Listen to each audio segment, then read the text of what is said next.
बिस्मिल्लाहिर्रहमानिर्रहीम, अस्सलाम वालेकुम नाज़रीन, तो देख रहे हो मेरा प्रोग्राम चार सफेरे शुमाइला न्याज़ के नाल और मैं हाँ थोड़ी मेज़बान शुमाइला न्याज़। ईरान जंग जी है वो एक खतरनाक मरहले दे विच दाखिल हो गई है। अमरीका और इजराइल के गठजोड़ ने बैनुल अक़वामी कवानीन दी बिल्कुल ही तजियां उड़ा के रख दी। ईरान नूं एक बहुत वड्डा झटका लग्या और बहुत वड्डी जी शहादत है वो खबर आती पई है। गुज़श्ता दिनों के विच अमरीकी ड्रोन्स और इजराइली तैयारियों ने मशरकी तेहरान के रिहायशी इलाके के उत्ते काफ़ी शदीद बमबारी की है। इस हमले के विच निशाना बनाया गया है ईरान की कौमी सलामती कौंसल के सरबराह अली लारजानी नूं। वो आपदी बेटी नूं मिलन गए हुए सी और इस हमले के विच अली लारजानी, उन्हां दा बेटा और उन्हां दा मुहाफिज मौका के उत्ते ही शहीद हो गए। ये हमला साबित करता है कि इजराइल और अमरीका हुण इखलाकियात दी सारियां ही हदां पार कर चुके हैं। सिर्फ लारजानी ही नहीं बल्कि बसीज फोर्स के कमांडर गुलाम रजा सुलेमानी नूं भी हमले दे विच निशाना बनाया गया। ये ईरान की दफाई दीवार नूं डेगन की एक बहुत वड्डी कोशिश है। अरब मीडिया की रिपोर्ट्स के मुताबिक हुण तक 1500 तो ज्यादा मासूम जाना जड़ियां ने वो लुकमा अजल बन चुकिया ने। 18,000 तो ज्यादा जख्मी तड़पते पे ने। हस्पतालों के विच जगह घट पै गई है, दवाइयां खत्म हो गई हैं। लेकिन अमरीकी सरकार है कि उहदे मत्थे दे उत्ते शर्म दी एक लकीर तक नहीं हैगी। ते की यह है जमहूरीयत जिदा वो ढंडोरा अमरीका जो वो पूरी दुनिया दे विच पिटदा है? ये जमहूरीयत नहीं है, ये खालिस दहशतगर्दी है जो कि सरकारी सरपरस्ती दे विच कीती जा रही है। ईरान खामोश रहने वाली कौम नहीं हैगी जो कि अमरीका ने समझा सी कि ईरानी चुप कर जाएंगे, ईरानी चुप नहीं करते। अली लारजानी की शहादत ने ईरानी कौम दे विच एक नवी रूह फूंक दी है। पासदाराने इनकलाब ने ऐलान किया है कि लारजानी के खून का एक एक कतरा रायगा नहीं जाएगा। सदर मसूद और वजीर खारजा अब्बास अरागची ने दो टोक और वाज़े अल्फाज के विच पैगाम दिता है कि इंतकाम तो असीं लैना ही लैना है। और फिर गुज़श्ता रात दुनिया ने देखा कि किद्दां ईरानी मिज़ाइलां ने इजराइल के दफाई निज़ाम और सो कॉल्ड आयरन डूम नूं कागज़ के टुकड़ियां की तरह हवा दे विच बखेर दिता। ईरान की तरफों इजराइल के उत्ते पहली बार हाज कासम मिज़ाइलां ने हमला किया है। ये आम मिज़ाइल नहीं है कि इन्हां दे विच क्लस्टर वॉरहेड्स लगे हुंदे ने जिन्हां तो जिहड़ा तलाबीब की इट तो इट वजा दी जाती है और तलाबीब की जिहड़ियां उच्चियां उच्चियां जिहड़ियां इमारतां ने वो लरस जांदियां ने। 100 तो ज़्यादा अहदाफ नूं निशाना बनाया गया। फौजी मराकज़ और भर्ती के अड्डे और इहदे नाल नाल मैडिकल जिहड़े कोर हैगे ने सब तबाह कर दिते गए ने। इजराइली मीडिया हुण आपदियां हलाकतां छुपांदा पिया, हुण नहीं ये पहले भी छुपांदा पिया, लेकिन खबरां आंदियां पियां कि सैकड़ों लोग जिहड़े ने वो हलाक हो चुके हैं और काफ़ी ज़्यादा तादाद हैगी जिहड़े जख्मी ने। तल अबीब दीयां सड़कां दे उत्ते अग दा मंजर हैगा। इमारतां बिल्कुल ही मलबे दा ढेर बन गईयां। सड़कां दे उत्ते खड़ियां हुईयां गड्डियां वो बिल्कुल कोयला बन चुकियां ने। पासदाराने इनकलाब ने ऐलान किया है कि यह तां सिर्फ हजे शुरुआत है। 200 तो ज्यादा इजरायली हलाक और जख्मी कर चुके हैं अरसे। अमरीकी अखबार ने दावा किया है कि रूस ईरान के नाल सैटेलाइट तस्वीर और ड्रोन टेक्नोलॉजी शेयर करता पे। ईरानी पार्लियामेंट के स्पीकर ने अमरीका और मगरब को एक बहुत वड्डी वार्निंग दी है कि आपने हुरमस हुण जिहड़ा पहले वर्गी नहीं रहेगी। इस एक जुमले ने आलमी स्टॉक मार्केट के विच एक किस्म का जलजला ही पैदा कर दिता है। अगर ईरान ने यह आबी राह जिहड़ा हैगा वो बंद कर दिता तो दुनिया के कोले तेल की सप्लाई बिल्कुल ही रुक जाएगी। और तुहानूं तो पता ही है कि पेट्रोल दी कीमतां फिर कित्थे ने, ये मजीद आसमान तक जाणगियां और अमरीका समेत पूरी मगरबी दुनिया का जिहड़ा मुआशी पहिया है ना वो बिल्कुल ही जाम हो जाएगा। फिर ट्रंप चाहे किनिया मर्जी बड़का मारे, लेकिन हकीकत यह है कि वो एक ऐसी अग दे नाल खेलदा पिया जो कि खुद उहदे आपदे घर नूं भी जला के राख करदी पई है। वाशिंगटन के वाइट हाउस तो जदों डोनाल्ड ट्रंप नमूदार होया तो उहदे लहजे दे विच वही पुरानी अमरीकी फरौनीयत सी। उन्हें तो जनाब बड़े फखर नाल ऐलान किया कि असीं ईरान की क्यादत, फौज, बहरिया, फजाइया सारा कुछ ही छूमंतर यानी तबाह कर दिता। ट्रंप का यह दावा उहदी जिहड़ी ज़हनी शिकस्त और पस्ती है ना उहदा एक मुंह बोलदा होया सबूत है। वो कहता है कि जी अमरीका एक बहुत ताकतवर मुल्क है और इन्हें किसी की भी जरूरत नहीं है कि उन्हें नेटो वर्गे आपदे पुराने इतिहादियां नूं अहमक करार दिता है। जदों फ्रांसीसी सदर ने होशमंदी का मुजाहरा करते हुए आपने हुरमस के ऑपरेशन के विच हिस्सा लैण तो इनकार किया तो ट्रंप तो जनाब बिल्कुल ही आपे तो बाहर हो गया। उन्हें एक मुंतखब सदर नूं धमकी दे दी कि वो जल्द अज जल्द ਆਪਦੇ ਅਹੁਦੇ ਤੋਂ ਹਟ ਜਾਏਗਾ। ਅੱਛਾ, ਇਹ ਹੈਗਾ ਅਮਰੀਕਾ ਦਾ ਅਸਲੀ ਚਿਹਰਾ। ਪਤਾ ਤਾਂ ਬਹੁਤ ਸਾਰੇ ਲੋਕਾਂ ਨੂੰ ਪਹਿਲੇ ਵੀ ਹੈਗਾ ਸੀ, ਲੇਕਿਨ ਹੁਣ ਬਿਲਕੁਲ ਹੀ ਬੇਨਕਾਬ ਹੋ ਚੁੱਕਿਆ, ਜੋ ਕਿ ਆਪਦੇ ਦੋਸਤਾਂ ਨੂੰ ਵੀ ਗੁਲਾਮ ਸਮਝਦਾ ਹੈ, ਆਪਣੇ ਮਫਾਦਾਤ ਵਾਸਤੇ ਇਸਤੇਮਾਲ ਕਰਦਾ ਹੈ। ਜਦੋਂ ਅੱਜ ਲੋਕਾਂ ਨੇ ਹੱਥ ਛੜਾਏ ਤਾਂ ਨਾਲ ਹੀ ਟਰੰਪ ਨੇ ਆਪਣੀ ਅਸਲੀਅਤ ਦਿਖਾ ਦਿੱਤੀ। ਟਰੰਪ ਦਾ ਇਹ ਦੋ ਟੋਕ ਮੌਕਫ ਹੈ ਕਿ ਅਸੀਂ ਪਿੱਛੇ ਨਹੀਂ ਹਟਾਂਗੇ। ਦਰਅਸਲ ਪੂਰੀ ਦੁਨੀਆ ਨੂੰ ਇੱਕ ਤੀਸਰੀ ਆਲਮੀ ਜੰਗ ਦੇ ਵਿੱਚ ਲੈ ਕੇ ਜਾਣ ਦਾ ਐਲਾਨ ਹੈ। ਉਹ ਕਹਿੰਦਾ ਹੈ ਕਿ ਜੀ ਸਾਨੂੰ ਕਿਸ ਦੀ ਜ਼ਰੂਰਤ ਨਹੀਂ ਹੈ ਕਿ, ਹਾਲਾਂਕਿ ਤੁਸੀਂ ਦੇਖਿਆ ਹੋਵੇਗਾ ਪਹਿਲੇ ਸੋਸ਼ਲ ਮੀਡੀਆ ਦੇ ਉੱਤੇ ਇਹ ਖਬਰਾਂ ਗਰਦਿਸ਼ ਕਰਦੀਆਂ ਪਈਆਂ ਸੀ, ਈਵਨ ਕਿ ਡੋਨਾਲਡ ਟਰੰਪ ਦਾ ਇਹ ਬਿਆਨ ਸੀ ਕਿ ਬੜੀ ਮਾਯੂਸੀ ਹੋਈ ਹੈ ਕਿ ਨੈਟੋ ਜਿਹੜਾ ਹੈਗਾ ਉਹ ਸਾਡਾ ਸਾਥ, ਜਿਹੜੇ ਮਮਾਲਿਕ ਹੈਗੇ ਨੇ ਸਾਡਾ ਸਾਥ ਨਹੀਂ ਦਿੰਦੇ ਪਏ, ਔਰ ਹੁਣ ਉਹ ਕਹਿੰਦਾ ਹੈ ਕਿ ਜੀ ਸਾਨੂੰ ਜ਼ਰੂਰਤ ਹੀ ਨਹੀਂ ਹੈਗੀ। ਅਮਰੀਕਾ ਹੁਣ ਦੁਨੀਆ ਦੇ ਵਿੱਚ ਇੰਤਹਾਈ ਤਨਹਾ ਹੁੰਦਾ ਜਾ ਰਿਹਾ ਹੈ। ਹਾਲਾਂਕਿ ਇਹ ਦੂਸਰੇ ਮੁਲਕਾਂ ਨੂੰ ਤਨਹਾ ਕਰਨਾ ਚਾਹੁੰਦਾ ਹੈ, ਲੇਕਿਨ ਖੁਦ ਤਨਹਾ ਹੋ ਰਿਹਾ ਹੈ। ਇਹਦੀ ਹਵਸ ਔਰ ਜੰਗੀ ਜਨੂਨ ਨੇ ਇੱਕ ਐਸੀ ਖਾਈ ਦੇ ਉੱਤੇ ਲਿਆ ਕੇ ਇਹਨੂੰ ਖੜਾ ਕੀਤਾ ਹੈ ਜਿੱਥੇ ਵਾਪਸ ਨਹੀਂ ਜਾ ਸਕਦਾ। ਰਾਹ ਕੋਈ ਨਹੀਂ ਛੱਡਿਆ ਔਰ ਖੁਦ ਨਹੀਂ ਛੱਡਿਆ। ਦੂਸਰੇ ਪਾਸੇ ਜਨਾਬ ਇਜ਼ਰਾਈਲ ਨੇ ਉਹ ਕਰਕੇ ਦਿਖਾਇਆ ਹੈ ਜੋ ਕਿ ਸਿਰਫ ਜੰਗੀ ਮੁਜਰਮ ਹੀ ਕਰ ਸਕਦਾ ਹੈ। ਇਜ਼ਰਾਈਲੀ ਮੀਡੀਆ ਨੇ ਦੱਸਿਆ ਹੈ ਕਿ ਸਹੂਨੀ ਹੁਕੂਮਤ ਨੇ ਆਪਦੀ ਫੌਜ ਨੂੰ ਲਾਇਸੈਂਸ ਟੂ ਕਿਲ ਇਹ ਦੇ ਦਿੱਤਾ ਹੈ। ਤਾਜਬ ਹੁੰਦਾ ਹੈ ਇਸ ਗੱਲ ਦੇ ਉੱਤੇ, ਯਾਨੀ ਹੁਣ ਕਿਸੇ ਵੀ ਇੰਟੈਲੀਜੈਂਸ ਰਿਪੋਰਟਸ ਦੇ ਉੱਤੇ ਕਾਰਵਾਈ ਵਾਸਤੇ ਵਜ਼ੀਰ ਆਜ਼ਮ ਜਾਂ ਵਜ਼ੀਰ ਦਫਾ ਦੀ ਇਜਾਜ਼ਤ ਦੀ ਕੋਈ ਜ਼ਰੂਰਤ ਨਹੀਂ ਹੈਗੀ। ਤੁਸੀਂ ਜੋ ਕਰਨਾ ਚਾਹੋ ਕਰ ਸਕਦੇ ਹੋ। ਤੁਸੀਂ ਜਿੱਥੇ ਵੀ ਈਰਾਨ ਜਾਂ ਹਿਜ਼ਬੁੱਲਾ ਦਾ ਕੋਈ ਰਹਿਨੁਮਾ ਦੇਖੋ ਤਾਂ ਫੌਰਨ ਖਤਮ ਕਰ ਦਿਓ। ਇਹ ਕਿਹੜੀ ਸਟੇਟਮੈਂਟ ਹੈ? ਇਹ ਸਟੇਟਮੈਂਟ ਗੈਰ ਮਾਮੂਲੀ ਇਖਤਿਆਰਾਤ ਦਰਅਸਲ ਆਲਮੀ ਅਮਨ ਦੇ ਤਾਬੂਤ ਦੇ ਉੱਤੇ ਇੱਕ ਆਖਰੀ ਕਿਲ ਠੋਕਣ ਦੇ ਮੁਤਰਾਦਿਫ ਹੈ। ਇਹਦਾ ਮਕਸਦ ਆਪਰੇਸ਼ਨਲ ਕਾਰਵਾਈਆਂ ਦੇ ਵਿੱਚ ਤਾਖੀਰ ਨੂੰ ਰੋਕਣਾ ਦੱਸਿਆ ਜਾ ਰਿਹਾ, ਲੇਕਿਨ ਜਨਾਬੇ ਵਾਲਾ ਹਕੀਕਤ ਇਹ ਹੈ ਕਿ ਦੁਨੀਆ ਨੂੰ ਜੰਗਲ ਦੇ ਕਾਨੂੰਨ ਦੀ ਤਰਫ ਲੈ ਕੇ ਜਾਣ ਦੀ ਇਹ ਇੱਕ ਨਾਕਾਮ ਕੋਸ਼ਿਸ਼ ਹੈ। ਦੂਸਰਾ ਇਹ ਕਿ ਜਦੋਂ ਫੌਜ ਨੂੰ ਬਿਲਾ ਇਮਤਿਆਜ਼ ਕਤਲ-ਓ-ਗਾਰਤ ਦੀ ਇਜਾਜ਼ਤ ਮਿਲ ਜਾਵੇ ਤਾਂ ਫਿਰ ਇਨਸਾਨੀ ਹਕੂਕ ਦੀ ਗੱਲ ਕਰਨਾ ਮਹਿਜ਼ ਇੱਕ ਮਜ਼ਾਕ ਬਣ ਜਾਂਦਾ ਹੈ। ਇਜ਼ਰਾਈਲ ਦੀ ਇਹ ਹਕਮਤ ਅਮਲੀ ਹੈ ਕਿ ਇੱਕ ਰਿਆਸਤ ਤੋਂ ਜਿਹੜੀ ਹੈਗੀ ਹੈ ਨਾ ਉਹਨੂੰ ਜ਼ਿਆਦਾ ਇੱਕ ਕਾਤਲ ਗਰੋਹ ਦੇ ਤੌਰ ਤੇ ਉੱਤੇ ਅਮਰੀਕਾ ਨੂੰ ਪੇਸ਼ ਕਰਦੀ ਪਈ ਹੈ, ਜਿਵੇਂ ਕਿ ਅਮਰੀਕਾ ਦੀ ਮੁਕੰਮਲ ਪੁਸ਼ਤਪਨਾਹੀ ਵੀ ਇਹਨੂੰ ਹਾਸਲ ਹੈ, ਖਾਸ ਕਰਕੇ ਇਜ਼ਰਾਈਲ ਨੂੰ। ਲੇਕਿਨ ਕੀ ਇਹ ਜੰਗ ਵਾਕਈ ਸਿਕਿਉਰਿਟੀ ਵਾਸਤੇ ਹੈਗੀ ਹੈ? ਅਮਰੀਕੀ ਇਸਟੈਬਲਿਸ਼ਮੈਂਟ ਦੇ ਅੰਦਰ ਹੀ ਉੱਠਣ ਵਾਲੀਆਂ ਆਵਾਜ਼ਾਂ ਕੁਝ ਹੋਰ ਹੀ ਕਹਾਣੀ ਸੁਣਾਉਂਦੀਆਂ ਪਈਆਂ ਨੇ। ਨੈਸ਼ਨਲ ਕਾਊਂਟਰ ਟੈਰਰਿਜ਼ਮ ਸੈਂਟਰ ਦੇ ਡਾਇਰੈਕਟਰ ਨੇ ਇਸਤੀਫਾ ਦੇ ਦਿੱਤਾ। ਉਹ ਕਹਿੰਦੇ ਨੇ ਕਿ ਮੈਂ 11 ਦਫਾ ਜੰਗੀ ਖਿਦਮਾਤ ਅੰਜਾਮ ਦਿੱਤੀਆਂ ਨੇ। ਆਪਦੀ ਅਹਲੀਆ ਨੂੰ ਇਜ਼ਰਾਈਲ ਦੇ ਸ਼ੁਰੂ ਕੀਤੀਆਂ ਗਈਆਂ ਜੰਗਾਂ ਦੇ ਵਿੱਚ ਮੈਂ ਖੋ ਬੈਠਿਆ ਵਾਂ। ਉਹਨਾਂ ਨੇ ਸਾਫ਼ ਕਹਿ ਦਿੱਤਾ ਹੈ ਕਿ ਮੇਰਾ ਜ਼ਮੀਰ ਹੁਣ ਇਸ ਝੂਠ ਦਾ ਬੋਝ ਨਹੀਂ ਚੁੱਕ ਸਕਦਾ। ਜੋ ਕੈਨੇਟ ਨੇ ਹੋਸ਼ਰੂਬਾ ਇਨਕਸ਼ਾਫ ਕੀਤਾ ਕਿ ਈਰਾਨ ਤੋਂ ਅਮਰੀਕਾ ਨੂੰ ਕੋਈ ਫੌਰੀ ਖਤਰਾ ਨਹੀਂ ਹੈਗਾ ਸੀ, ਔਰ ਇਹ ਹੌਲੀ-ਹੌਲੀ ਸਾਰਿਆਂ ਨੂੰ ਵੀ ਪਤਾ ਹੈ ਕਿ ਨਹੀਂ ਹੈਗਾ ਸੀ। ਇਹ ਜੰਗ ਸਿਰਫ ਇਜ਼ਰਾਈਲ ਔਰ ਉਹਦੀ ਤਾਕਤਵਰ ਲੌਬੀ ਦੇ ਦਬਾਅ ਦੇ ਵਿੱਚ ਆ ਕੇ ਸ਼ੁਰੂ ਕੀਤੀ ਗਈ ਹੈ। ਇਹ ਕਰਤਾ ਬੈਠੇ ਹੈ ਸ਼ੁਰੂ, ਲੇਕਿਨ ਹੁਣ ਸਾਂਭੀ ਨਹੀਂ ਜਾ ਰਹੀ। ਬਹੁਤ ਸਾਰੇ ਸਵਾਲ ਉੱਠਦੇ ਪਏ ਹੈ। ਹੁਣ ਸਵਾਲ ਇਹ ਵੀ ਉੱਠਦਾ ਹੈ ਕਿ ਟਰੰਪ ਨੇ ਇਹ ਜਿਹੜਾ ਜੂਆ ਖੇਡਿਆ ਹੈ ਇਹ ਆਖਰ ਖੇਡਿਆ ਕਿਉਂ ਹੈ? ਇਹਦਾ ਜਵਾਬ ਜਿਹੜਾ ਉਹ ਵਾਸ਼ਿੰਗਟਨ ਦੀਆਂ ਦੀਵਾਰਾਂ ਦੇ ਉੱਤੇ ਲੱਗੇ ਹੋਏ ਪੋਸਟਰਸ ਦੇ ਉੱਤੇ ਛੁਪਿਆ ਹੈ। ਤੁਸੀਂ ਦੇਖਿਆ ਹੋਵੇਗਾ ਕਿ ਆਪਰੇਸ਼ਨ ਐਪਸਟਨ ਫਿਊਰੀ ਕੀ ਹੋਇਆ, ਹੈਰਾਨ ਹੋ ਗਏ? ਜੀ ਹਾਂ, ਇਹ ਪੋਸਟਰਸ ਵਾਸ਼ਿੰਗਟਨ ਦੇ ਵਿੱਚ ਲੱਗੇ ਨੇ ਕਿ ਆਪਰੇਸ਼ਨ ਐਪਸਟਨ ਫਿਊਰੀ। 81% ਡੈਮੋਕ੍ਰੇਟਸ ਔਰ ਅੱਧੇ ਤੋਂ ਜ਼ਿਆਦਾ ਰਿਪਬਲਿਕਨਸ ਦਾ ਮੰਨਣਾ ਹੈ ਕਿ ਟਰੰਪ ਨੇ ਈਰਾਨ ਦੇ ਉੱਤੇ ਹਮਲਾ ਸਿਰਫ ਔਰ ਸਿਰਫ ਇਹ ਜਿਹੜਾ ਜੈਫਰੀ ਐਪਸਟਨ ਸਕੈਂਡਲ ਸੀ ਉਹਦੇ ਉੱਤੋਂ ਆਵਾਮ ਦੀ ਤਵੱਜੋ ਔਰ ਦੁਨੀਆ ਦੀ ਤਵੱਜੋ ਹਟਾਉਣ ਵਾਸਤੇ ਕੀਤਾ ਹੈ। ਹਮਲੇ ਤੋਂ ਕੁਝ ਦਿਨ ਪਹਿਲੇ ਅਮਰੀਕੀ ਮਹਿਕਮਾ ਇਨਸਾਫ ਨੇ ਐਪਸਟਨ ਦੀਆਂ ਫਾਈਲਾਂ ਦੇ ਉਹ 50 ਸਫ਼ੇ ਗਾਇਬ ਕਰ ਦਿੱਤੇ ਜਿਨ੍ਹਾਂ ਦੇ ਵਿੱਚ ਟਰੰਪ ਦੇ ਖਿਲਾਫ ਸੰਗੀਨ ਕਿਸਮ ਦੇ ਇਲਜ਼ਾਮਾਤ ਲੱਗੇ ਹੋਏ ਸੀ। ਹੁਣ ਸੋਚੋ ਕਿ ਕੀ ਇੱਕ ਸਿਆਸਤਦਾਨ ਦੇ ਗੰਦੇ ਰਾਜ਼ ਛੁਪਾਉਣ ਵਾਸਤੇ 1500 ਈਰਾਨੀਆਂ ਦਾ ਖੂਨ ਬਹਾਨਾ ਕੀ ਇਹ ਜਾਇਜ਼ ਹੈ? ਕਿ ਅਮਰੀਕੀ ਆਵਾਮ ਦਾ ਟੈਕਸ ਹੁਣ ਮਾਸੂਮਾਂ ਦੇ ਕਤਲ ਔਰ ਆਪਣਿਆਂ ਦੇ ਗੁਨਾਹ ਧੋਣ ਵਾਸਤੇ ਇਸਤੇਮਾਲ ਕੀਤਾ ਜਾਏਗਾ? ਥਾਮਸ ਮੈਸੀ ਵਰਗੇ ਰਿਪਬਲਿਕਨ ਰਹਿਨੁਮਾਵਾਂ ਨੇ ਸੱਚ ਆਖਿਆ ਹੈ ਕਿ ਬੰਬਾਰੀ ਜਿਹੜੀ ਹੈ ਉਹ ਫਾਈਲਾਂ ਨੂੰ ਖਤਮ ਨਹੀਂ ਕਰ ਸਕਦੀ, ਬਲਕਿ ਇਹ ਇੱਕ ਜੁਰਮ ਦੀ ਫਹਿਰਿਸਤ ਦੇ ਵਿੱਚ ਇੱਕ ਹੋਰ ਸੰਗੀਨ ਬਾਬ ਦੇ ਵਿੱਚ ਇਜ਼ਾਫਾ ਕਰਦੀ ਹੈ। ਇਸ ਜੰਗ ਨੇ ਪੂਰੀ ਦੁਨੀਆ ਨੂੰ ਦੋ ਹਿੱਸਿਆਂ ਦੇ ਵਿੱਚ ਤਕਸੀਮ ਕੀਤਾ ਹੈ। ਸਾਊਦੀ ਅਰਬ ਨੇ ਸੂਰਤ-ਏ-ਹਾਲ ਦੀ ਸੰਗੀਨੀ ਨੂੰ ਭਾਂਪਦੇ ਹੋਏ ਰਿਆਜ਼ ਦੇ ਵਿੱਚ ਵਜ਼ੀਰ ਖਾਰਜਾ ਨੂੰ ਹੰਗਾਮੀ ਇਜਲਾਸ ਤਲਬ ਕਰ ਦਿੱਤਾ ਹੈ। ਉਹ ਜਾਣਦੇ ਆ ਕਿ ਅਗਰ ਇਹ ਅੱਗ ਨਾ ਬੁਝਾਈ ਗਈ ਤਾਂ ਜਨਾਬ ਪੂਰਾ ਜਿਹੜਾ ਖਿੱਤਾ ਹੈਗਾ ਉਹ ਹੀ ਸੜ ਕੇ ਸਵਾਹ ਹੋ ਜਾਣਾ ਹੈ। ਰੂਸ ਨੇ ਦੋ ਟੋਕ ਅਲਫਾਜ਼ ਦੇ ਵਿੱਚ ਅਮਰੀਕੀ ਔਰ ਇਜ਼ਰਾਈਲੀ ਜਾਰੀਅਤ ਦੀ ਮੁਜ਼ੰਮਤ ਕੀਤੀ ਹੈ।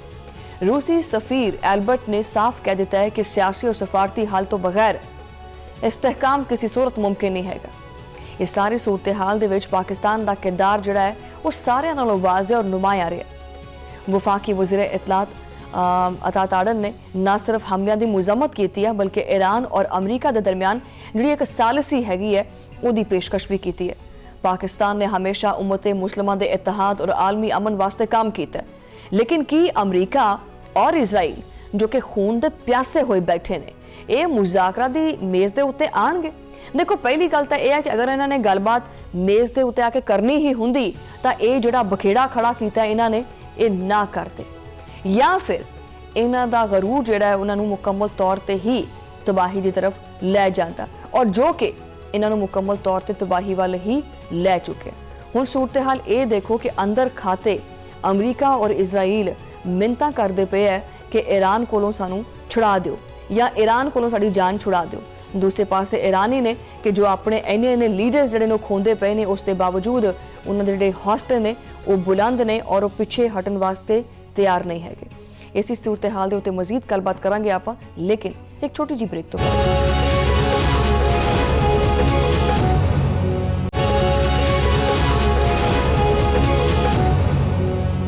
वेलकम बैक नाज़रीन। और इस सारी सूरत हाल उत्ते गलबात करांगे आपां मजीद, क्योंकि मेरा मौजूद ने दिफाई तजियाकार ब्रिगेडियर रिटायर्ड गजनफर अली साहब।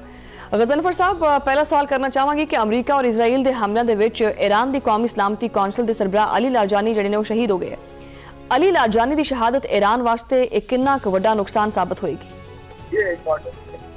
जी ये बहुत बड़ा नुकसान है, because Ali Larijani he was the voice of Iran and he was voice of peace, क्योंकि वो जब भी बात करते थे तो वो अमन की बात कर रहे थे और वो ये कह रहे थे कि हमने जो कुछ करना है वो अमन के लिए करना है, और अगर हम किसी टारगेट को रिलेट कर रहे हैं तो वो भी इसलिए है कि इस खित्ते में जो है वो अमन आए और इस खित्ते में जो है चीज़ें बेहतर हो। अब इस तमाम हालात में आप ये देखते हैं कि उनकी जो शहादत है वो बड़ी क्रिटिकल टाइम पे हुई है और उसने ईरान के अंदर और ज्यादा जो ईरान का स्टांस जो है वो उसको और सख्त कर देगी, उसको हार्ड कर देगी और उसके बाद जो है वो चीज़ों को जो है और ख़राब करेगी। तो आप देख रहे हैं उन्होंने कहा कि हमारी इनकी शहादत का बदला लेंगे और हम अपने जो हमले हैं उनको तेज़ करेंगे। तो बहुत और आज जिस तरह उनकी शहादत के ऊपर लोग निकल के सामने आए हैं और उन्होंने जिस तरह एक यकजहती का मुजाहरा किया है, तो मैं समझता हूँ कि आने वाले दिनों में ये जो जंग है इसके अंदर इंटेंसिटी और बढ़े। बिल्कुल, मैं ये चीज़ पूछना चाह रही थी कि अमरीका की तरफों ईरान की जी आला क्यादत है उन्होंने खत्म करने का मुतालबा किया जा रहा है और क्यादत की शहादत तो बाद ईरान जो ना वो इस जंग के सस्टेन कर सकेगा? जहाँ ईरान अभी तक तो देखो सस्टेन कर रहा है and I think Iran sustain करेगा इस वास्ते कि ईरान के अंदर जी कौम है ना वो यूनाइट हुई वो जैल हुई है, they are standing with each other. तुसीं देखिया सी जो हले खुद एक रैली सी जो हमें खुद सी उसके उत्ते जितनी ईरानी क़यादत है वो सारी सड़कों के उत्ते नजर आ रही, वो सारे उन्होंने लीडरशिप बाहर निकली थी और they are not taking precaution. जिस तरह वो अटैक हो रहा है, जिस तरह वो टारगेट हो रहे हैं, उसमें ये भी है कि उन्होंने वो इजरायलियों की तरह जाके जो है वो अंडरग्राउंड बंकर में नहीं छुपे, they are sitting, they are standing with their nation. जब कोई लीडरशिप जी कौम के नाल खड़ी होएगी, जब लीडरशिप जी आवाम के नाल खड़ी होएगी तो तुझे फिर समझ लो कि उस कौम को शिकस्त देना बड़ा मुश्किल होता है। ईरान छोटा मुल्क है, एडा बड़ा मुल्क नहीं है जितना मुल्क अमेरिका है, लेकिन ईरान के अंदर जी ताकत है वो बहुत ज्यादा बड़ी है, उसके विच बहुत ज्यादा इफेक्ट है, उसके विच बहुत ज्यादा स्ट्रेंथ है। सो आई थिंक विद दैट देखो ऐसी स्ट्रेंथ के उत्ते काबू पाना चाह रहा सी इजराइल और अमरीका, इवन के इजरायली वज़ीर आज़म का यह बयान आ जाना कि जी अपनी फौज नूं लाइसेंस टू किल कह देना कि जी जो भी क्यादत नजर आवे हिजबुल्ला दी ईरान दी ते ओनू जिहड़ा तुसीं मार दिओ खत्म कर दिओ, ये बयान तुसीं किदां देखदे हो? इस बयान नूं देखो ना ये तो बदमाशी का बयान है ना, ये कोई लीडर का बयान तो नहीं है। ਇਹ ਤੇ ਬਿਆਨ ਹੈ ਜਿਹੜਾ ਤੁਸੀਂ ਸਮਝੋ ਕਿ ਇੱਕ ਥਰਡ ਕਲਾਸ ਕ੍ਰਿਮੀਨਲ ਲਏਗਾ, ਜਿਹੜਾ ਕਿਲਰ ਹੋਏਗਾ, ਜਿਹੜਾ ਜੈਨੋਸਾਈਡਰ ਹੋਏਗਾ, ਜਿਹੜਾ ਜ਼ਲੀਲ ਹੋਏਗਾ, ਜਿਹੜਾ ਕਮੀਨਾ ਹੋਏਗਾ, ਜਿਹੜਾ ਕੁੱਤੇ ਨੂੰ ਇਨਸਾਨ ਹੋਏਗਾ, वो ये बयान देगा। सीरियस थिंकिंग रखने वाला बंदा ऐसा बयान नहीं देगा। ये ਜਿਹੜੀ ਚੀਜ਼ਾਂ ਹੋ ਰਹੀਆਂ ਨੇ ਇਹ ਇਗਨਾਈਟ ਕਰਦੀਆਂ ਨੇ ਨਾ ਅਗਲੇ ਦੇ ਰਿਐਕਸ਼ਨ ਨੂੰ। ਔਰ ਈਰਾਨ ਕਹੇਗਾ ਆਓ ਤੁਸੀਂ ਸਾਨੂੰ ਮਾਰੇ ਅਸੀਂ ਤੁਹਾਨੂੰ ਮਾਰਾਂਗੇ। ਉਹਨਾਂ ਨੇ ਜਿਸ ਤਰ੍ਹਾਂ ਉਹਨਾਂ ਦੇ ਰॉ ਦੇ ਚੀਫ ਨੂੰ ਮਾਰਦਾ, ਮੁਸਾਇਦ ਦੇ ਚੀਫ ਨੂੰ ਮਾਰਿਆ ਜਾਂ ਬਾਕੀ ਲੋਕਾਂ ਨੂੰ ਮਾਰਿਆ, ਉਹ ਕਿਉਂ ਮਾਰਿਆ? ਇਸ ਲਈ ਕਿ ਉਹ ਜਿਹੜਾ ਉਹਨਾਂ ਦੇ ਲੀਡਰ ਨੂੰ ਟਾਰਗੇਟ ਕਰ ਰਹੇ ਸਨ ਤੇ ਸਾਫ਼ ਜ਼ਾਹਿਰ ਹੈ ਈਰਾਨ ਨੇ ਵੀ ਜਾ ਕੇ ਫਿਰ ਇसी तरह फायर करना है। तो ये चीजें ਜਿਹੜੀਆਂ ਨੇ it adds further fuel to the fire. और तुम देखोगे कि किसी भी तरीके से इस तरह की चीज चली तो जंग बंद होने के चांस नजर नहीं आएंगे, because no like to interfere them. तो ये ट्रेजिक सिचुएशन है। ईरान ने कह दिया कि हम जंगबंदी पे नहीं आएंगे, क्योंकि पहले आपने 2 दफा जंगबंदी का झांसा दे कि हमें जो है वो हमारे पर मिसाइल मारे। तो हुन ऐसी कोई चीज ईरान की कंट्रोल नहीं आ रही। एंड असी दुआ करते हैं कि ईरान अपने मिशन से अपने ऑब्जेक्टिव से खड़ा रहे। एंड अमरीकन फोर्सेस नू और यहूदी ने या जो मुसायद के लोग ने या जो इजराइल है, अगर ईरान के सिविलियन की भी जान उतनी, ईरान के अवाम की जान भी उतनी इंपॉर्टेंट है जितनी किसी होर मुल्क में होगी। यहूदी उन चीखते ने कि सानू ना मारो, ਤੇ ਜਦੋਂ ਤੁਸੀਂ ਗਾਜ਼ਾ ਵਿੱਚ ਮਾਰ ਰਹੇ ਹੋ ਉਦੋਂ ਇਹਨਾਂ ਨੂੰ ਕੋਈ ਪੁੱਛਣ ਦੱਸਣ ਵਾਲਾ ਨਹੀਂ ਹੈਗਾ ਸੀ। ਅੱਛਾ, ਵੈਸੇ गजनफर साहब एक बहुत बड़ा जो इस्तीफा है वो भी सामने आया कि ईरान जंग तो मुतालिक एक अमरीकी इस्टैबलिशमेंट के अंदर भी जो उठन वाली आवाज़ा जड़ियाँ ने उन्होंने तुसीं किदां देखते हैं? और नैशनल काउंटर टैररिज्म जो ना वो सेंटर जो है वो डायरैक्टर ने भी इस्तीफा दे दिता है। ये इस्तीफा जो है बहुत बड़ी डिवेलपमेंट है। उन्होंने क्या है अपने इस्तीफे जो किया कि ईरान के नाल जंग करने से अमरीका का कोई रिएक्शन नहीं, ये साडी जंग नहीं है, इजराइल की जंग है। I don't want to be part of this war. Sense है, बड़ी बोल्डनेस है जो उन्होंने अपनाई है, और इस बोल्डनेस की तारीफ करनी चाहिए कि उन्होंने गलत को गलत कहा है। और इस तरह के और भी लोग आप देखेंगे आने वाले दिनों में अमेरिका में आएंगे। और वैसे भी ट्रम्प की जो रेपुटेशन है आपको पता है वो कितनी खराब हो रही है। लेकिन ट्रम्प भी जो है वो आपको पता है वो जो कैरेक्टरलेस आदमी है, वो ज्वारी है, शराबी है। और एप्स्टीन फाइल में जो उसकी तस्वीरें आई हैं, जिस तरह वो छोटी छोटी बच्चियों के साथ उसमें, तो शर्म आनी चाहिए, डूब मरना चाहिए ट्रम्प जैसे आदमी को। और अमेरिकन को भी डूब मरना चाहिए जिन्होंने ट्रम्प जैसे बंदे को प्रेसिडेंट इलेक्ट किया। वो तो चूड़ा रोने के काबिल नहीं है जिसको आपने उठा के प्रेसिडेंट बना दिया है, क्योंकि जनाब वो कैपिटल हिल पे हमला करता है या वाइट नेशनलिज्म की बात करता है। तो कम से कम इस किस्म के नेशनलिज्म के ऊपर मुल्क की जो इज्जत है उसको तो ध्यान में रखना चाहिए। लेकिन ये ट्रम्प जो है वो उसका जो करेक्टर है वो आप देख रही हैं, तो उसकी किसी बात का एतबार करना, और वो लोग इसीलिए उसकी बात का एतबार नहीं करने के, वो सुबह कुछ कहता है शाम को कुछ कहता है, ना उसको अपने जज्बात अपना जबान पे कंट्रोल है, ना आपको स्टेटमेंट पे कंट्रोल है। कभी कहता है कि यूरोप हमारे साथ हो, फिर यूरोप जब निकल जाता है कहता है जी हम अमेरिका जो आपके साथ रहा है, फिर वो उनको थ्रेट देना शुरू कर देता है, थ्रेट देना शुरू कर देता है। इस किस्म की चीज जड़ियां ने हुकूमत चल दियां नहीं लगता कि बड़ी जल्दी ਉਹਦੀ इंपीचमेंट हो जाएगी, बल्कि ਉਹਦੀ पूरी कैबिनेट ਜਿਹੜੀ ਉਹਦੀ इंपीचमेंट हो जाएगी। जिस स्टीव वेटकॉफ है या पीट हैगजेट है ਜਿਹੜਾ ਉਹਨਾਂ ਦਾ ਵਾਰ ਸੈਕਟਰੀ ਹੈ, ਉਹਨਾਂ ਦੀ ਵੀ ਜਿਹੜੇ ਬਿਆਨ ਨੇ ਉਹ ਇਸੇ ਦਾ ਕਿਸੇ ਦੇ ਥਰਡ ਕਲਾਸ ਕਿਸਮ ਦੇ ਬਿਆਨ ਨੇ, ਤੇ ਲੋਕ ਉਹਨਾਂ ਨੂੰ ਅਮਰੀਕਾ ਦੇ ਵਿੱਚ ਜਿਹੜੇ ਹੈ ਉਹ ਬੜੇ ਕੰਸਰਨ ਨਾਲ ਵੇਖਦੇ ਨੇ। ਅੱਛਾ, ਵੈਸੇ ਗਜ਼ਨਫਰ ਸਾਹਿਬ ਤੁਸੀਂ ਖੁਦ ਹੀ ਸਕੈਂਡਲ ਦੀ ਗੱਲ ਕੀਤੀ ਹੈ।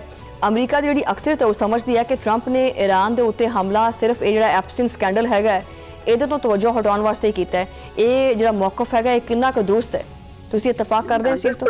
100% ਦੁਰਸਤ ਹੈ। ਐਪਸਟੀਨ फाइल ਦੇ इतने बंडल्स ने जिस वक्त अमरीका एक सिर्फ ट्रंप नहीं बहुत सारी शख्सियात ने ਜਿਹੜੀ ਸਾਹਮਣੇ ਆਣ ਕੀਆਂ, और वो अपने आप ਨੂੰ ਬਚਾਉਣ ਵਾਸਤੇ ट्रंप ਨੂੰ ਉਸ ਵਾਸਤੇ ਸਪੋਰਟ ਕਰ ਰਹੀਆਂ ਨੇ ਕਿ ਇਸ ਐਪਸਟੀਨ फाइल ਦੀ ਜਿਹੜੀ ਕਨਸੈਂਟਰੇਟ ਦੀ ਚੀਜ਼ਾਂ ਹੈ ਉਸ ਤੋਂ ਉੱਤੇ ਉਹਨਾਂ ਦੀ ਕਨਸੈਂਟਰੇਸ਼ਨ ਹਟੇ। ਇਸ ਵਜ੍ਹਾ ਉਹ ਐਪਸਟੀਨ फाइल ਨੂੰ ਦੀ ਵਜ੍ਹਾ ਤੇ ਉਹ ਜੰਗ ਨੂੰ ਹਵਾ ਦੇ ਰਹੀਆਂ ਨੇ ਤਾਂ ਕਿ ਜੰਗ ਹੁੰਦੀ ਰਹੇ, ਔਰ ਜਿਹੜੇ ਲੋਕਾਂ ਦਾ ਟੈਂਸ਼ਨ ਹੈ ਉਹ ਜੰਗ ਦੇ ਜਿਹੜੇ ਲਾਸਿਸ ਨੇ ਉਹਦੇ ਵਿੱਚ ਰਹੇ। ਹੁਣ ਅਮਰੀਕਾ ਵਿੱਚ ਕਿੰਨੇ ਲੋਕ ਕਹਿ ਰਹੇ ਨੇ ਕਿ ਇਜ਼ਰਾਈਲ ਦੀ ਜੰਗ ਹੈ, ਸਾਡੀ ਜੰਗ ਨਹੀਂ ਹੈਗੀ, ਅਸੀਂ ਇਸ ਜੰਗ ਨੂੰ ਖਾਵੇਂ ਆਪਣੇ ਗਲੇ ਪਾਇਆ ਹੈ। ਇਸ ਬਾਰੇ ਜਿਸ ਤਰ੍ਹਾਂ ਇਹ ਰੈਜ਼ਿਸਟੈਂਸ बढ़ेगी तो मैं समझना वही चीज है ਜਿਹੜੀ ਜੰਗ ਨੂੰ ਰੋਕੇਗੀ, ਜਿਹੜੀ ਅਮਰੀਕਾ ਦੇ ਅੰਦਰੋਂ ਉੱਠੇਗੀ। ਉਹ ਚੀਜ਼ ਆਹਿਸਤਾ ਆਹਿਸਤਾ ਤੁਹਾਨੂੰ ਉੱਠੀ ਨਜ਼ਰ ਆ ਰਹੀ ਹੈ। ਥੈਂਕ ਯੂ नाज़रीन, इसी मुद्दे उत्ते मजीद आप गलबात करांगे और मेरे नाल मौजूद ने तजजियाकार उस्मान शाहिद साहब। उस्मान साहब, जिहड़ी डिवेलपमेंट हो रही है मशरक़ वुस्ता दे विच तुहाडी गहरी नज़र ऑब्वियसली उहदे ते हैगी है। ਅਮਰੀਕਾ ਔਰ ਇਜ਼ਰਾਈਲ ਦੇ ਹਮਲੇ ਦੇ ਵਿੱਚ ਈਰਾਨ ਦੀ ਕੌਮੀ ਸਲਾਮਤੀ ਕੌਂਸਲ ਦੇ ਸਰਬਰਾਹ ਜਿਹੜੇ ਨੇ ਅਲੀ ਲਾਰਜਾਨੀ ਸ਼ਹੀਦ ਹੋ ਗਏ। ਇਹ ਸ਼ਹਾਦਤ ਕਿੰਨਾ ਵੱਡਾ ਨੁਕਸਾਨ ਹੈ ਈਰਾਨੀ ਕੌਮ ਵਾਸਤੇ? ਜੀ ਇਹਦੇ ਵਿੱਚ ਕੋਈ ਸ਼ੱਕ ਵਾਲੀ ਗੱਲ ਨਹੀਂ ਹੈ। ਉਹ ਉੱਥੇ ਦੇ ਜਿਹੜਾ ਨਾ ਇਸ ਟਾਈਮ ਤੁਸੀਂ ਸਮਝੋ ਡੀ ਫੈਕਟੋ ਰੂਲਰ ਸਨ ਔਰ ਸ਼ਹਾਦਤ ਤੋਂ ਪਹਿਲੇ ਇਮਾਮ ਜਿਹੜੇ ਆਪਣਾ ਆਇਤੁਲ ਅਲੀ ਖਾਮਨਈ ਨੇ ਉਹਨਾਂ ਨੇ ਇਖਤਿਆਰਾਤ ਸਾਰੇ ਜਿਹੜੇ ਉਹਨਾਂ ਨੂੰ ਸੌਂਪ ਦਿੱਤੇ ਸਨ ਤੇ ਉਹਨਾਂ ਨੂੰ ਜਿਹੜਾ ਬ੍ਰੇਨ ਤਸਵੁਰ ਕੀਤਾ ਜਾਂਦਾ ਸੀ ਪੂਰੇ ਸਿਸਟਮ ਦਾ। ਔਰ ਪੂਰਾ ਖਾਨਦਾਨ ਜਿਹੜਾ ਹੈਗਾ ਚਾਰੋਂ ਭਰਾ ਜਿਹੜੇ ਨੇ ਉਹ ਵੱਡੀ ਪੋਸਟਾਂ ਦੇ ਉੱਤੇ ਲੱਗੇ ਸਨ ਤੇ ਉਹ ਸਾਰੇ ਜਿਹੜੇ ਨੇ ਇਦਾਰੇ ਜਿਹੜੇ ਸਨ ਜਿਹਦੇ ਵਿੱਚ ਫੈਸਲਾ ਸਾਜ਼ੀ ਹੁੰਦੀ ਹੈ ਉਹ ਸਾਰੇ ਇਹਨਾਂ ਦੇ ਪੂਰੀ ਫੈਮਿਲੀ ਦੇ ਤੁਸੀਂ ਸੋਚੋ ਕਿ ਉਹ ਕੰਟਰੋਲ ਦੇ ਵਿੱਚ ਸਨ। ਉਹਨਾਂ ਦੀ ਸ਼ਹਾਦਤ ਜਿਹੜੀ ਹੈ ਬੜਾ ਵੱਡਾ ਦਚਕਾ ਹੈਗਾ ਇੰਤਜ਼ਾਮੀ ਢਾਂਚੇ ਨੂੰ। ਔਰ ਜਿਸ ਤਰੀਕੇ ਨਾਲ 3 ਦਿਨ ਪਹਿਲੇ ਉਹ ਸੜਕ ਤੇ ਸਨ, ਤੁਹਾਨੂੰ ਯੋਮ ਅਲ-ਕੁਦਸੀ ਰੈਲੀ 'ਚ ਉਹਨਾਂ ਤੁਸੀਂ ਦੇਖਿਆ ਹੋਣਾ, ਤੇ ਉਹ ਮੈਨੂੰ ਲੱਗਦਾ ਹੈ ਕਿ ਉਸ ਚੀਜ਼ ਨੇ ਵੀ ਨਾ ਇੱਕ ਤਰੀਕੇ ਨਾਲ ਉਹ ਜਿਹੜੀ 15 ਦਿਨ ਦੀ ਜੰਗ ਤੋਂ ਬਾਅਦ ਡੈਂਟ ਪਾਇਆ ਨਾ ਅਮਰੀਕਾ ਤੇ ਇਜ਼ਰਾਈਲ ਨੂੰ ਆ, ਉਹਦੀ ਵਜ੍ਹਾ ਨਾਲ ਉਹ ਫਿਰ ਜਿਹੜਾ ਇਹਨਾਂ ਦੇ ਤਾਕੁਬ ਕਰ ਰਹੇ ਸਨ ਤੇ ਉਹਨਾਂ ਨੇ ਫਿਲਹਾਲ ਜਿਹੜਾ ਉਹਨਾਂ ਨੂੰ ਸ਼ਹੀਦ ਕਰ ਦਿੱਤਾ। ਲੇਕਿਨ ਯਾਦ ਰੱਖੋ ਇਹ ਜਿਹੜੇ ਨੇ ਬੜੇ ਆਪਣਾ ਫਲਸਫੀ ਵੀ ਸਨ ਲੇਕਿਨ ਬੜੇ ਜਰੀ ਤੇ ਜੁਰਤਮੰਦ ਕਿਸਮ ਦੇ ਨਿਡਰ ਕਮਾਂਡਰ ਵੀ ਸਨ। ਉਹ ਦਬਕ ਕੇ ਫੁੱਲ ਥੱਲੇ ਬਹਿ ਕੇ ਬੰਕਰਾਂ ਦੇ ਬੰਦੇ ਨਹੀਂ ਸਨ। ਦੇਖੋ ਉਸਮਾਨ ਕਿਸ ਤਰ੍ਹਾਂ ਮਤਲਬ ਲਾਈਕ ਉਹਨਾਂ ਤੇ ਕਿੰਨਾ ਜ਼ਿਆਦਾ ਥ੍ਰੈਟਸ ਹੈਗਾ ਸੀ ਲੇਕਿਨ ਯੌਮ ਕੁਦਸ ਦੇ ਮੌਕੇ ਦੇ ਉੱਤੇ ਉਹ ਕਿਸ ਤਰ੍ਹਾਂ ਬਿਲਕੁਲ ਨਿਡਰ ਹੋ ਕੇ ਜਿਹੜਾ ਨਾ ਉਹ ਬਾਹਰ ਆਪਣੀ ਆਵਾਮ ਦੇ ਵਿੱਚ ਫਿਰਦੇ ਪਏ ਸੀ, ਸੈਲਫੀਆਂ ਬਣਾ ਰਹੇ ਸੀ, ਵੀਡੀਓਜ਼ ਬਣਾ ਰਹੇ ਸੀ ਔਰ ਮਤਲਬ ਇੰਨਾ ਜੁਰਤਮੰਦਾਨਾ ਜਿਹੜਾ ਉਹਨਾਂ ਦਾ ਅੰਦਾਜ਼ ਸੀ। ਬਿਲਕੁਲ। ਔਰ ਉਹਨਾਂ ਦੂਜੀ ਗੱਲ ਆਪਣੀ ਕੌਮ ਨੂੰ ਨਿਕਲ ਕੇ ਮੈਸੇਜ ਦਿੱਤਾ ਕਿ ਜਿਹੜਾ ਅਸੀਂ ਜੰਗ ਹਾਰ ਨਹੀਂ ਰਹੇ, ਅਸੀਂ ਜੰਗ ਜਿੱਤ ਰਹੇ ਹਾਂ ਤੇ ਅਸੀਂ ਤੋਂ ਮੈਂ ਤੁਹਾਡੇ ਨਾਲ ਹਾਂ ਤੇ ਤੁਹਾਡੇ ਵਿੱਚੋਂ ਹੀ ਆ ਮੈਂ। ਤੇ ਜਿਹੜੇ ਉਹਨਾਂ ਦੂਜਾ ਦੁਨੀਆ ਨੂੰ ਵੀ ਮੈਸੇਜ ਦਿੱਤਾ ਕਿ ਬਈ ਆਵਾਮ ਤੇ ਜਿਹੜੀ ਉੱਥੇ ਦੀ ਹਕੂਮਤ ਹੈ ਉਹਦੇ ਦਰਮਿਆਨ ਕੋਈ ਤਫਰੀਕ ਨਹੀਂ ਹੈ। ਹੁਣ ਅਸੀਂ ਸਾਰੇ ਹੀ ਆਇਤੁਲ ਅਲੀ ਖਾਮਨਈ ਆ ਤੇ ਸਾਰੇ ਹੀ ਅਲੀ ਲਾਰਜਾਨੀ ਹੈ। ਕੀਤਾ ਉਹਨਾਂ ਮੁਸਲਿਮ ਉਮਾ ਨੂੰ ਦੱਸਿਆ ਕਿ ਅੱਲਾਹ ਦੇ ਨਬੀ ਦਾ ਫਰਮਾਨ ਹੈਗਾ। ਉਹ ਕਿਹੜਾ ਮੁਸਲਮਾਨ ਹੈ ਜਦੋਂ ਉਹਨੂੰ ਮਦਦ ਵਾਸਤੇ ਪੁਕਾਰਿਆ ਜਾਏ ਤੇ ਉਹ ਅੱਗੋਂ ਉਹਨਾਂ ਦਾ ਆਪਣਾ ਆਏ ਨਾ ਮਦਦ ਵਾਸਤੇ ਨਾ ਆਏ। ਫਿਰ ਉਹਨਾਂ ਇਦਰਾਕ ਕਰਾਇਆ ਉਹਨਾਂ ਨੂੰ ਕਿ ਮਿਲ ਬੈਠ ਕੇ ਰਹੋਗੇ ਤੇ ਦੁਸ਼ਮਣ ਸਾਡਾ ਕਾਮਨ ਹੈ, ਇਹਨੂੰ ਅਸੀਂ ਨਿਬੜ ਸਕਨੇ ਆ।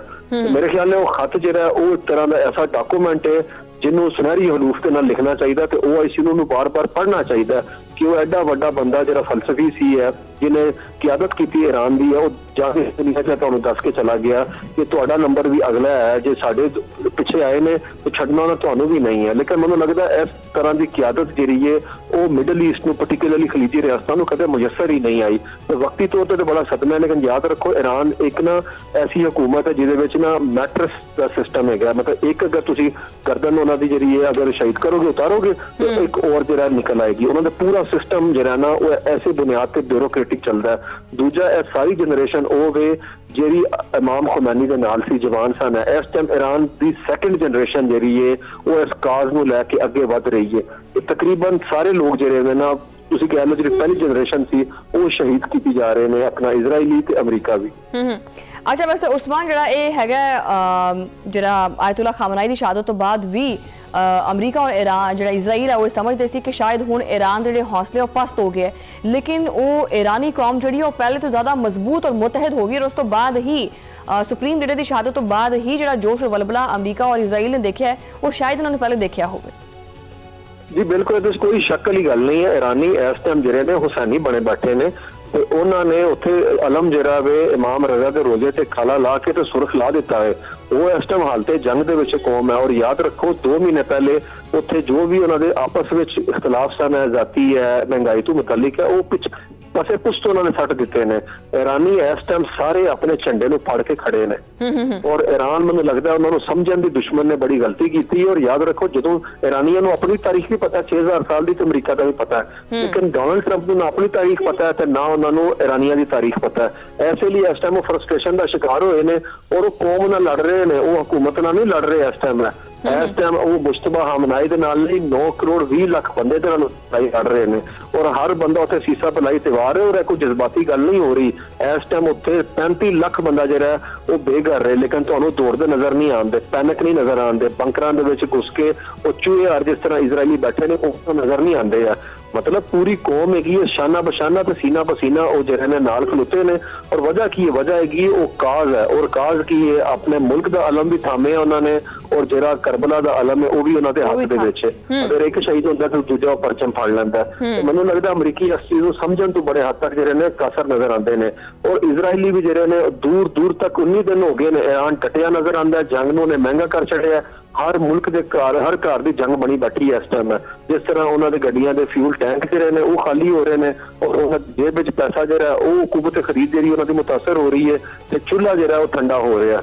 ਤੇ ਮੇਰੇ ਖਿਆਲ ਨਾਲ ਇਰਾਨੀਆਂ ਸਾਬਤ ਕੀਤਾ ਕਿ ਜਦੋਂ ਲੜਨ ਵਾਸਤੇ ਆਓ ਹੈ ਤਾਂ ਬ੍ਰਿੰਗ ਇਟ ਔਨ, ਅਸੀਂ ਪੂਰੇ ਤਰੀਕੇ ਨਾਲ ਰੈਡੀ ਹਾਂ, ਲੇਕਿਨ ਪਲਾਨ ਕਰਕੇ ਆਓ ਹੈ। ਤੇ ਅਮਰੀਕਾ ਦਾ ਤਾਂ ਕੋਈ ਪਲਾਨ ਇਹਦੇ ਵਿੱਚ ਹੈ ਹੀ ਨਹੀਂ ਸੀ, ਲੇਕਿਨ ਇਰਾਨੀਆਂ ਨੇ 25 ਸਾਲ ਤੋਂ ਤਿਆਰੀ ਕੀਤੀ ਸੀ ਇਸ ਜੰਗ ਦੀ ਹੈ। ਉਹ ਤੁਸੀਂ ਦੇਖ ਲਓ ਇਸ ਟਾਈਮ ਕਿਸ ਤਰੀਕੇ ਨਾਲ ਗਿੱਚੀ ਫੜੀ ਬੈਠੇ ਨੇ ਅਮਰੀਕਾ ਦੀ। ਗਿੱਚੀ ਬਿਲਕੁਲ ਫੜੀ ਬੈਠੇ। ਅੱਛਾ ਉਸਮਾਨ ਸ਼ਾਹੀ ਸਾਹਿਬ, ਇਹ ਵੀ ਦੱਸੋ ਕਿ ਇਹ ਸਾਰੀ ਜਿਹੜੀ ਸੂਰਤ-ਹਾਲ ਹੈਗੀ ਮਸ਼ਰਕ ਵਸਤਾ ਦੀ, ਇਹਦੇ ਵਿੱਚ ਜਿਹੜੇ ਬਾਕੀ ਮੁਸਲਿਮ ਮਮਾਲਿਕ ਨੇ ਉਹਨਾਂ ਦੇ ਕਿਰਦਾਰ ਦੇ ਉੱਤੇ ਕਿੰਨੀਆਂ ਕੁ ਉਂਗਲਾਂ ਉੱਠਦੀਆਂ ਨੇ? ਜੀ ਮੇਰੇ ਖਿਆਲ ਨਾਲ ਉਹ ਤਾਂ ਆਪਣਾ ਉਹਨਾਂ ਨੂੰ ਬੜਾ ਕੋਸਣ ਦੀ ਲੋੜ ਹੈਗੀ ਹੈ ਕਿ ਉਹਨਾਂ ਨੇ ਈਰਾਨ ਦੇ ਉੱਤੇ ਹਮਲੇ ਜਿਹੜੇ ਕਰਾਏ 12 ਜੂਨ ਦੇ ਵਿੱਚ ਵੀ ਉਹਨਾਂ ਦੀ 에ਅਰ ਸਪੇਸ ਇਸਤੇਮਾਲ ਹੋਈ ਤੇ ਹੁਣ ਵੀ ਜਿਹੜਾ ਉਹਨਾਂ ਨੇ ਇਹ ਚੀਜ਼ ਕੀਤੀ। ਲੇਕਿਨ ਜਿਸ ਤਰ੍ਹਾਂ ਅਮਰੀਕਾ ਨੇ ਉਹਨਾਂ ਨੂੰ ਡਿਚ ਕਰਾ ਕੇ ਨਸੇ ਹੱਥੋਂ ਦੌੜੇ ਹੈ ਆਪਣੀ ਬੇਸਿਸ ਖਾਲੀ ਛੱਡ ਕੇ, ਮੈਨੂੰ ਲੱਗਦਾ ਉਹਨਾਂ ਵਾਸਤੇ ਵੀ ਸੋਚ ਵਿਚਾਰ ਕਰਨ ਦਾ ਇੱਕ ਮੌਕਾ ਹੈ। ਔਰ ਅੱਜ ਉਹ ਬੈਠੇ ਨੇ, ਅੱਜ ਰਿਆਦ ਦੇ ਵਿੱਚ तमाम ਜਿਹੜੇ ਅਰਬ ਮੁਲਕ ਨੇ ਮੁਸਲਮਾਨ ਮੁਲਕਾਂ ਦੇ ਫੋਰਨ ਮਿਨਿਸਟਰ ਦਾ ਇਜਲਾਸ ਹੋ ਰਿਹਾ ਹੈ ਕਿ ਇਹ ਸਿਚੁਏਸ਼ਨ ਨੂੰ ਟੈਕਲ ਕਿੰਝ ਕਰਨਾ ਹੈ। ਅਜੇ ਵੀ ਉਹਨਾਂ ਦੇ ਕੋਲ ਜਿਹੜਾ ਵਕਤ ਨਹੀਂ ਗਿਆ ਔਰ ਬਿਹਤਰ ਹੈ ਕਿ OIC ਦੇ ਫੋਰਮ ਤੇ ਮੁਸਲਮਾਨ ਜਿਹੜਾ ਕਿ ਇਤਿਹਾਦ ਕਰਨ। ਕਤਰ ਦੇ ਸਾਬਕ ਵਜ਼ੀਰ ਆਜ਼ਮ ਜਿਹੜੇ ਨੇ ਹਮਦ ਬਿਨ ਜਾਸਮ, ਉਹਨਾਂ ਨੇ ਇਹ ਗੱਲ ਕੀਤੀ ਹੈ ਵੀ ਇਸਲਾਮੀ ਨੈਟੋ ਬਣ ਜਾਣਾ ਚਾਹੀਦਾ, ਉਹਦੇ ਚ ਪਾਕਿਸਤਾਨ ਤੇ ਤੁਰਕੀ ਦਾ ਵੀ ਰੋਲ ਹੋਣਾ ਚਾਹੀਦਾ। ਤੇ ਮੈਨੂੰ ਲੱਗਦਾ ਮੁਸਲਿਮ ਅਕਵਾਮ ਅਜੇ ਵੀ ਨਹੀਂ ਜੁੜਨ ਦੇਣਾ। ਇੱਕ ਇੱਕ ਕਰਕੇ ਇਹਨਾਂ ਸਾਰਿਆਂ ਦੇ ਨੰਬਰ ਉਹਨਾਂ ਲਾਏ ਆ। ਤੁਸੀਂ ਚੈੱਕ ਕਰ ਲਓ 2001 ਤੋਂ ਲੈ ਕੇ ਅਜੇ ਤੱਕ ਹੈ 9 ਤੋਂ 10 ਜਿਹੜਾ ਮੁਲਕ ਜਿਹੜੇ ਨੇ ਉਹਨਾਂ ਚ ਖਾਨਾ ਜੰਗੀ ਚੱਲ ਰਹੀ, ਅਜੇ ਤੱਕ ਇਸ ਤੇ ਕੰਮ ਨਹੀਂ ਆਇਆ। ਚਾਹੇ ਅਫਗਾਨਿਸਤਾਨ ਹੋਏ, ਇਰਾਕ ਹੋਏ, ਲੀਬੀਆ ਹੋਏ, ਸ਼ਾਮ ਹੋਏ, ਲੈਬਨਾਨ ਹੋਵੇ, ਯਮਨ ਹੋਵੇ, ਤੁਹਾਡੇ ਸਾਹਮਣੇ ਨੇ। ਮੈਨੂੰ ਲੱਗਦਾ ਇਰਾਨੀ ਜਿਹੜੇ ਨੇ ਉਹ ਅਲੀ ਰਾਜਾਨੀ ਜਾਣ ਤੋਂ ਪਹਿਲੇ ਦੱਸ ਗਏ ਕਿ ਭਾਈਜਾਨ ਇਹ ਜਿਹੜਾ ਨਾ ਤੁਸੀਂ ਨਾਲ ਬਵੋਗੇ, ਸੋਚੋਗੇ, ਵਿਚਾਰ ਕਰੋਗੇ, ਤੁਹਾਨੂੰ ਪਤਾ ਚੱਲੇਗਾ ਦੁਸ਼ਮਣ ਸਿਰਫ ਇੱਕ ਹੀ ਹੈ ਔਰ ਦੁਸ਼ਮਣ ਸਾਡਾ ਇਜ਼ਰਾਈਲ, ਜਿਹਨੇ ਗ੍ਰੇਟਰ ਇਜ਼ਰਾਈਲ ਬਣਾਉਣ ਵਾਸਤੇ ਤੁਹਾਡੇ ਤੇ ਕਬਜ਼ਾ ਕਰਨਾ ਹੈ। ਲੇਕਿਨ ਮੈਨੂੰ ਲੱਗਦਾ ਸਾਡੀ ਜਿਹੜੀ ਲੀਡਰਸ਼ਿਪ ਹੈ ਮੁਸਲਮਾਨਾਂ ਦੀ ਹੈ ਉਹ ਜਿਹੜਾ ਇੰਟੈਲੈਕਚੁਅਲੀ ਬੜੀ ਪੂਅਰ ਹੈਗੀ ਹੈ। ਵਜ੍ਹਾ ਕੀ ਹੈ, ਇਲੈਕਟਿਡ ਤਾਂ ਹੈ ਨਹੀਂ ਹੈ, ਉਹ ਆਪਣਾ ਬਸ ਬਾਦਸ਼ਾਹਾਂ ਦੀ ਔਲਾਦ ਹੈਗੀ ਹੈ ਤੇ ਉਹ ਅਯਾਸ਼ ਕਿਸਮ ਦਾ ਤੁਸੀਂ ਕਹਿ ਲਓ ਇੱਕ ਤਬਕਾ ਹੈ ਜਿਹੜਾ ਬਸ ਇਹੀ ਚਾਹੁੰਦਾ ਹੈ ਕਿ ਬਸ ਜਿਹੜਾ ਸਾਡਾ ਰਾਜ ਹੈ ਨਾ ਉਹੀ ਬਰਕਰਾਰ ਰਹੇ। ਉਸਮਾਨ ਸ਼ਾਹਿਦ ਸਾਹਿਬ ਬਹੁਤ ਬਹੁਤ ਸ਼ੁਕਰੀਆ। ਨਾਜ਼ਰੀਨ, ਇਹਦੇ ਨਾਲ ਹੀ ਪ੍ਰੋਗਰਾਮ ਦੇ ਵਿੱਚ ਵਕਤ ਹੋਇਆ ਛੋਟੀ ਜਿਹੀ ਬ੍ਰੇਕ ਦਾ। ਬ੍ਰੇਕ ਤੋਂ ਬਾਅਦ ਗੱਲਬਾਤ ਜਾਰੀ।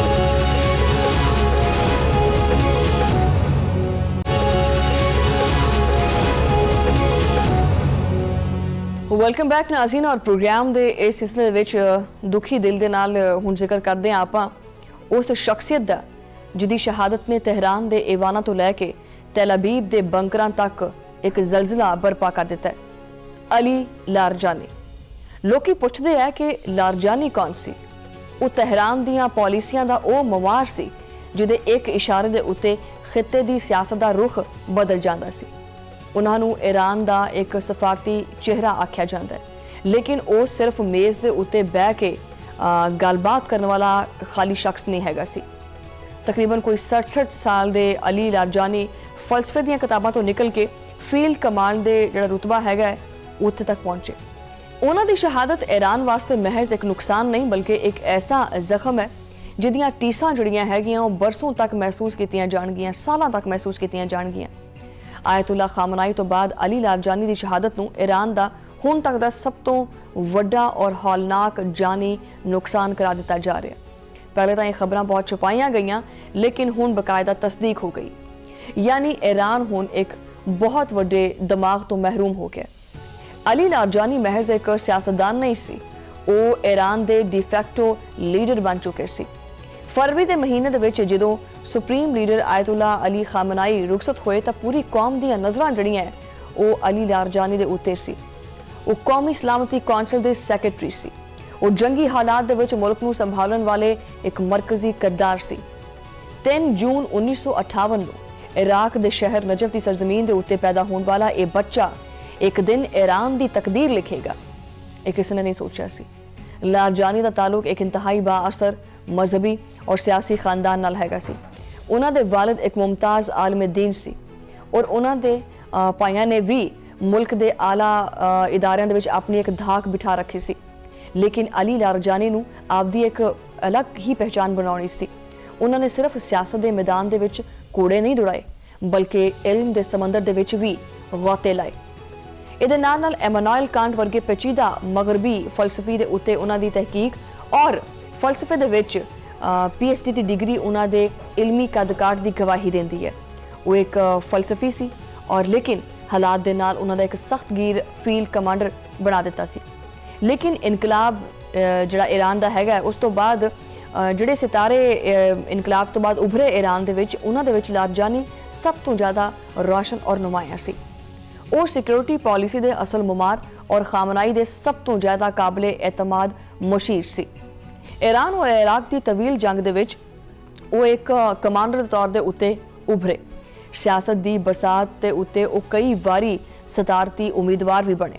12 ਸਾਲ ਤੱਕ ਉਹਨਾਂ ਨੇ ईरानी पार्लियामेंट यानी मजलिस शोरा की क्यादत बतौर स्पीकर की थी। और सिर्फ यही नहीं, वो ईरान के जौहरी प्रोग्राम के चीफ मुज़ाकरातकार भी रहे। दुनिया उन्होंने ईरान के अंदरूनी निज़ाम का सब तो वड्डा माहिर मानती सी। हुण सवाल यह है कि लारजानी की मौत सिर्फ एक मौत है या किसी वड्डे तूफान का कोई पेशखैमा हो सकती है। इजराइली हमले ने ईरान के सब तो तजुर्बाकार पॉलिसी साज नूं उस वक्त मंजर तो हटाया ਜਦੋਂ ईरान आपदी बका दी जंग लड़दा पिया सी। ये वक्त इंतहाई नाजुक है और लारजानी का ना होना एक ऐसी खला है जिन्हों पुर करना नामुमकिन नजर आता है। लारजानी जिहड़ा हैगा वो कोई रवायती फौजी कमांडर नहीं सी, लेकिन उन्हां दा कलम और उन्हां दी सोच वो भी किसी एटम बंब तो घट नहीं सी हैगी। सुप्रीम नैशनल सिक्योरिटी काउंसिल दे विच उन्हां दी कुर्सी वो जगह सी जिथे जंग सिफारतकारी और कौमी सलामती के बहुत वड्डे फैसले होंदे सी। ਜਦੋਂ ਉਹ ਬੋਲਦੇ ਸੀ ਤਾਂ ਪੂਰੇ ਨਿਜ਼ਾਮ ਦੇ ਉੱਤੇ ਉਹਨਾਂ ਦੀ ਆਵਾਜ਼ ਦਾ ਇੱਕ ਵਜ਼ਨ ਮਹਿਸੂਸ ਕੀਤਾ ਜਾਂਦਾ ਸੀ, ਖਾਸ ਕਰਕੇ ਜਦੋਂ ਦੁਸ਼ਮਣ ਸਾਹਮਣੇ ਹੋਵੇ। ਜਦੋਂ ਅਮਰੀਕਾ ਔਰ ਇਜ਼ਰਾਈਲ ਦੀਆਂ ਸਾਜ਼ਿਸ਼ਾਂ ਅਰੂਜ ਦੇ ਉੱਤੇ ਸੀ ਤਾਂ ਲਾਰਜਾਨੀ ਦਾ ਲਬੋ ਲਹਿਜਾ ਇੰਤਹਾਈ ਫੌਲਾਦੀ ਹੋ ਜਾਂਦਾ ਸੀ। ਉਹਨਾਂ ਨੇ ਵਾਜ਼ੇ ਕਰ ਦਿੱਤਾ ਸੀ ਕਿ ਈਰਾਨ ਇੱਕ ਤਵੀਲ ਔਰ ਸਬਰ ਆਜ਼ਮਾ ਜੰਗ ਵਾਸਤੇ ਤਿਆਰ ਹੈ, ਲੇਕਿਨ ਹੁਣ ਉਹ ਆਵਾਜ਼ ਖਾਮੋਸ਼ ਹੋ ਚੁੱਕੀ ਹੈ। पिछले चंद दिनों के विच अमरीका और इजराइल ने एक मुनज़्ज़म तरीके नाल ईरान की क्यादत को निशाना बनाया। लारजानी की मौत इस गल की गवाही है कि दुश्मन हुण ईरान के दिमागां नूं निशाना बनाता पिया। यानी जिस तरह ईरान अगे जा सकता है, जिन्हां ज़हनां नूं लैके उन्हां ज़हनां नूं खत्म करता पिया। अगरचे मगरब वास्ते लारजानी एक सख्त गिर दुश्मन सी, लेकिन ईरान के अंदर वो हकीकत पसंदाना रहनुमा के तौर के उत्ते जानिया जाता सी। और सिर्फ नारे मारन वाला लीडर नहीं सी हैगा, वो नज़रियाती वफादारी और जदीद तकनीक नाल जुड़न वाला मामलात नूं वो बंदा सी। वो शकूक शबाहत के बादलों के विच राह कढ़न वाला इंसान सी। चीन के नाल ईरान का जो कि 25 साला मुआहदा होया, उहदे पिछे भी लारजानी का सफारती हुनर छुपिया होया सी। आपकी शहादत के वक्त वो 3 वड्डे महाज़ां दे उत्ते लड़दा पिया सी। पहला महाज़ खुद ये जंग सी, जिथे उन्होंने मनना सी कि ईरान नूं इस तनाज़े नूं खिते दे कोने कोने तक फैलाना चाहिए, इत्थे तक कि आबनाए हुरमस नूं भी बंद कर देना चाहिए। दूसरा महाज़ मुल्क के अंदरूनी हालात सी, वधदी हुई मुआशी बेचैनी और एहतजाज जो कि निज़ाम वास्ते खतरा बनते पे सी। लारजानी इन्हां लहरां नूं रोकण वास्ते एक बंद की तरह खड़ा हो गया। और तीजा महाज जौहरी प्रोग्राम के उत्ते वाशिंगटन के नाल एक तातुल सी। हुण लारजानी जा चुके और ये तीनों बुहरान उदां दे उदां ही खड़ोते ने।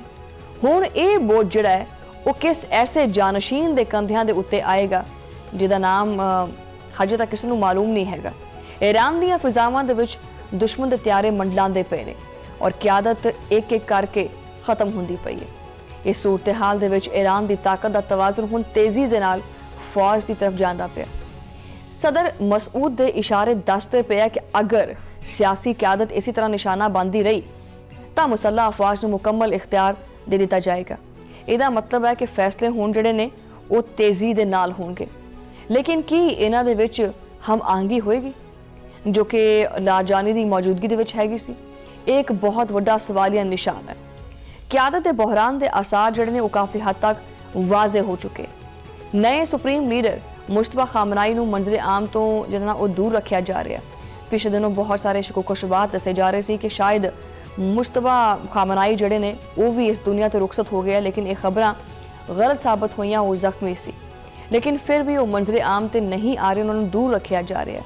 इसकी वजह की है? कोई अंदरूनी खौफ है, कोई सिक्योरिटी थ्रैट्स ने जो कि डेफिनेटली उन्होंने सिक्योरिटी थ्रैट्स है ने इजराइल वालों। कोई नहीं जानता कि कलील मुद्दत दे विच अगे मजीद नताइज किन्ने क भयानक हो सकते हैं। हुण ईरान का रवैया जिहड़ा है वो तुसीं नोटिस किया होगा कि मजीद जारहाना और फौजी होंदा पिया।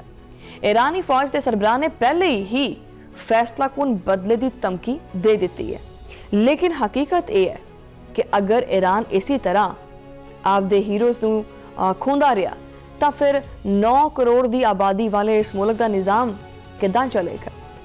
अली लारजानी का जाना जिहड़ा हैगा वो सिर्फ एक अहदेदार का जाना नहीं हैगा, ये ईरान की फिक्री बुनियाद के उत्ते एक हमला भी है। ये मौत तहरान दे विच क्यादत दे बहरान नूं इस नहज दे उत्ते ले आई है जिथों वापसी का रास्ता बहुत मुश्किल हैगा।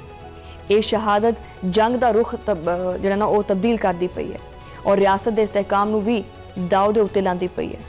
हुण देखना तो खैर बहुत कुछ है, लेकिन देखना यह भी है कि ईरान इस सदमे तो बाहर आ पाएगा या दुश्मन आपदी मुनज़म कोशिश दे विच कामयाब हो जाएगा। इंतकाम की पुकार बड़ी बुलंद है, लेकिन की ये पुकार लारजानी वर्गे दिमाग का कोई नेमुल बदल बन पाएगी, ये तो वक्त ही दसदा है। लेकिन जिस तरह आयतुल्ला खामनाई की शहादत तो बाद ईरान के जिहड़े हौसले ने पस्त नहीं हुए, इसी तरह ये कोई शक नहीं है कि अली लारजानी का जो नुकसान है उसकी भरपाई ईरान वास्ते बड़ी मुश्किल है। लेकिन ईरानी कौम के हौसले बहुत बुलंद ने, वो पहाड़ वर्गे जिगड़े जिहड़े हैगे ने उन्होंने कोई भी तोड़ नहीं सकता। और जिस चीज़ को तोड़ना चाहता है अमरीका और इजराइल, वो शायद ही अपने इस मिशन के कामयाब हो पाए। ये नाल ही प्रोग्राम का जो वक्त है वो खत्म हो गया। तो मुलाकात होगी अगले प्रोग्राम के उदों लई अल्लाह ने के।